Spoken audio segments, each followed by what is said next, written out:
Les championnats du monde de Ping Parkinson à Héraclion en Crète se sont déroulés en novembre dernier.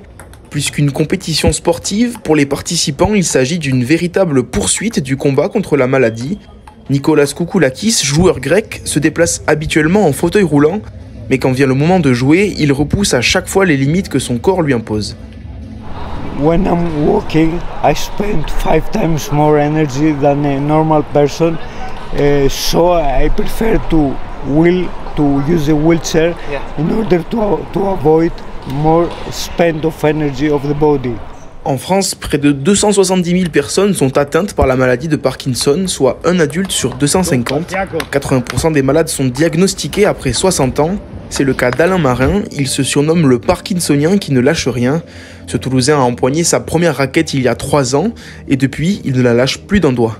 Pour moi, c'est pas le terme de compétition qui m'intéresse le plus, c'est le fait qu'il y ait un grand rassemblement autour des Parkinsoniens qui font la démonstration que le ping-pong est adapté à leur maladie.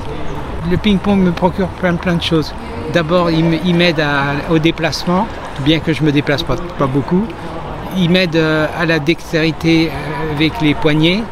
Et puis il m'aide aussi à ce que je pourrais dire à l'anticipation. La maladie de Parkinson affecte le système nerveux central.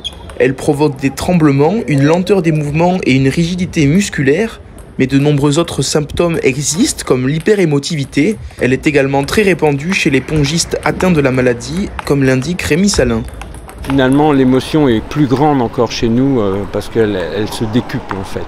En raison de la maladie, on est plus stressé. Voilà, donc c'est un bon exercice, une bonne expérience. En parallèle de la compétition, se déroulait un sommet mondial de la santé pour Parkinson et Alzheimer. L'occasion de faire un état des lieux sur la recherche et de rappeler les atouts du ping-pong contre la maladie. Aujourd'hui en France, une quarantaine de clubs proposent une section Parkinson grâce au partenariat avec la Fédération française de tennis de table.